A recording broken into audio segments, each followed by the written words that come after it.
Welcome to our channel and welcome to another one of our videos.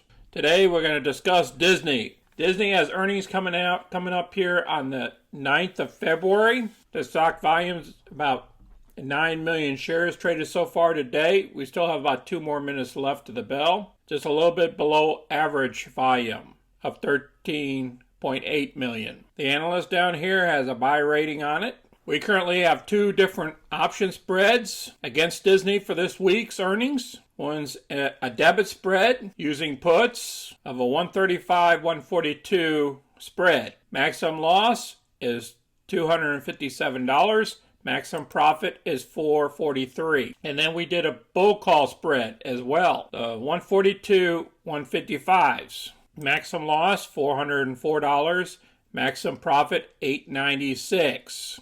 As you can see here, this maximum profit here will pay for the maximum loss here. So if it goes south on us versus the other side of the trade, if we get this amount of profit of $896 worth of profits, it definitely could pay for the $257. That's why I did both these trades. Currently for the month of February, we achieved $1,871 in premiums and profits. Now this is what happened the last earnings here. When Disney fell $12, about a 7% drop the last earnings call back in November. I know some of you guys that were in it, you guys been down and down. You know, the stock is at 142 right now. This is what one of the traders stated at the halftime report. Yep, I do. And I still think, just to use the phrase, you should own it still. And if you bought it yesterday, I'm sorry that it's down 7%, but I very strongly believe that over the years to come, this is going to be a better returner than the S&P 500 overall. All right, I'll place this video down below so you can see what happened the last time we had earnings. Now let's go through the news here, and then we're going to go through the chart. Walt Disney to report Q1 earnings. What's in the cards? Now this just came out today. They're stating that Disney is set to report first quarter fiscal 2022 results on February 9th. The Zacks estimate for earnings has moved down 3.3% to 58 cents per share over the past 30 days.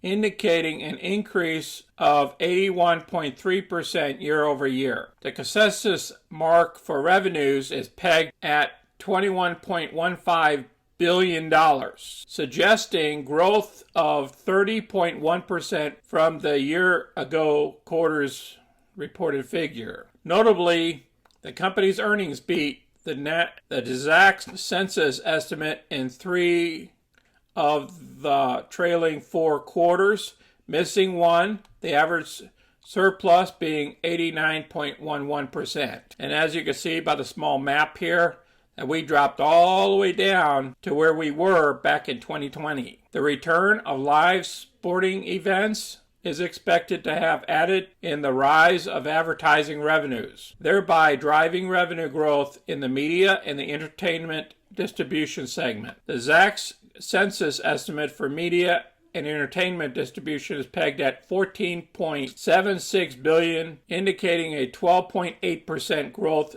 sequentially. The Zacks estimate for parks, experiences, and consumer products revenues is currently pegged at $6.24 billion, indicating growth of 74% from the year ago quarter. I'm going to place this article down below. There's a lot to read here. We hit the oversold territory of 22 just recently back here on the 24th of January. And that's why you've been seeing this pop up here to over 140 levels. We haven't had these levels since back here in 11/2020. That's over a year ago. Jim Cramer on CNBC stated that this is still a buy and it's in his trust as well. So there are a lot of folks buying this stock. So if you bought it and perform cover calls against it, that's okay too. And then if it dips, you can buy more. So the most I can see them doing is dipping down here to about the 125 or so. And then I see them bouncing back up. That's my belief. And I believe that these guys are going to have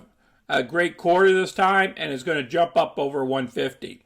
And that's why I did the trades that I performed. I appreciate everybody watching our video today on my Disney trades that I performed for this week. We're in a lot of volatility right now because we're coming up with interest rate hikes and stuff like that. And normally I don't do trades before earnings But this time, based off a lot of information I've been getting from CNBC, I decided to dip my toe in there. Place your comments or questions down below and share your trades with us as well. Until next time, this is Sonny. I'm out.